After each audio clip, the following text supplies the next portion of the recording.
Welcome to রসবাঙালি channel. আমার চ্যানেলে আপনাদের স্বাগত। আজ করব আমি খাসির মাংসের চর্বি দিয়ে একটি রেসিপিটা করার জন্য এখানে কড়াই বসিয়ে দিয়েছি, দিয়ে দিলাম তেল। তেলটাও গরম হয়ে গেছে। এখানে দিয়ে দিচ্ছি জিরা ফোড়ন, আর দিয়ে দিলাম দুটো তেজপাতা ছিঁড়ে। এখন দিয়ে দিব ছোটো ছোটো করে কেটে নেওয়া চৌকো করে আলু। এখন খুব ভালো করে নাড়াচাড়া করে বেশ একটু লালচে করে ভেজে নিতে হবে। ভালো করে ভাজা হয়ে গেছে। এখন দিয়ে দিব টমেটো আর পেঁয়াজ।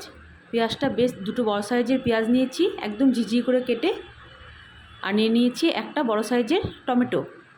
এখন খুব ভালো করে নাড়াচাড়া করে মিশিয়ে নিয়ে সুন্দর করে ভেজে নিতে হবে। বেশ একটু লালচে করে ভাজা হয়ে গেলে দিয়ে দিতে হবে এখানে লঙ্কা দিতে হবে। আপনারা চাইলে কেটেও দিতে পারেন। আমি এখানে আধা বাটা করে দিয়েছি। এখানে নিয়ে নিচ্ছি কিছুটা মশলা, যেরকম পেঁয়াজ, রসুন, আদা আর জিরা। এখন সব সুন্দর করে ভেজে নিচ্ছি।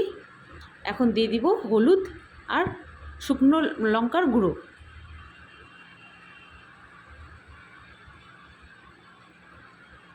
সবসহ আবারও খুব সুন্দর করে মিশিয়ে ভাজা ভাজা করে নিতে হবে। এই পর্যায়ে যদি মনে হয় যে একটু জল লাগবে, তাহলে একটু জল দিয়ে তারপরে সুন্দর করে ভাজবেন। দিয়ে দিতে হবে একটু লবণ, মানে আন্দাজ করে লবণ, যে যতটা রান্না করবেন সেই অনুযায়ী লবণ। আমি এখানে 1 চামচ লবণ দিলাম, আর দিয়ে দিচ্ছি একটু জল দিয়েছিলাম। জলটা দিয়ে ভালো করে নাড়াচাড়া করে মিশিয়ে নিয়ে সুন্দর করে কষিয়ে নিচ্ছি। বেশ একটু টাইম নিয়ে কষাতে হবে, তাহলেই তেল ছেড়ে যাবে খুব তাড়াতাড়ি। খুব ভালো করে কষানো হয়ে গেছে। এখন দিয়ে দিব আমি প্রথমে একটু জল দিয়ে নাড়াচাড়া করে, তারপরে বেশি একটু জল দিব, যতটা আর কি দরকার আমার ঝোল হিসাবে, ঠিক ততটা জল দিলাম।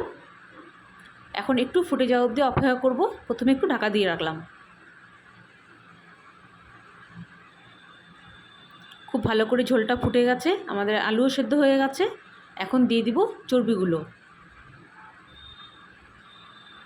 চর্বিগুলো কিন্তু আমি প্রথমে ভাজিনি, কারণ প্রথমে ভাজতে গেলে প্রচণ্ড পরিমাণে তেল ছেড়ে যায়, তাতে চর্বি আর থাকে না।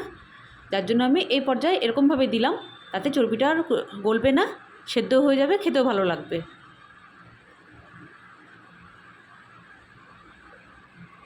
আবারও একটু ঢাকা দিয়ে দিব। বেশ একটু ফুটে আসা অবধি অপেক্ষা করব, আর ঝোলটাও একটু টেনে যাবে ততক্ষণে, আর উপর দিয়ে তেলও ছেড়ে যাবে। দেখুন খুব সুন্দরভাবে ফুটে গেছে, আমার চর্বিও সেদ্ধ হয়ে গেছে।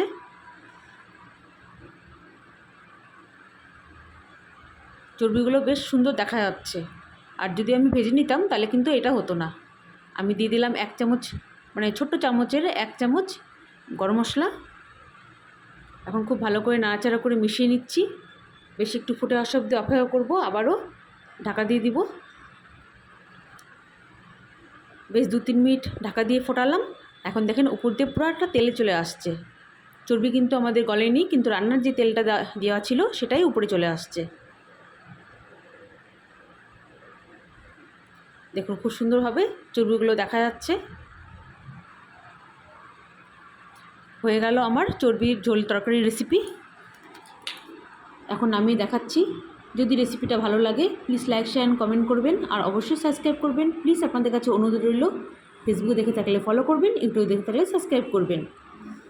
ইনস্টাগ্রামেও আমার চ্যানেল খোলা আছে, ওখানেও দেখে নিতে পারেন। আপনারা ভালো থাকুন, সুস্থ থাকুন। দেখা হবে নতুন অন্য কোনো ভিডিও নিয়ে।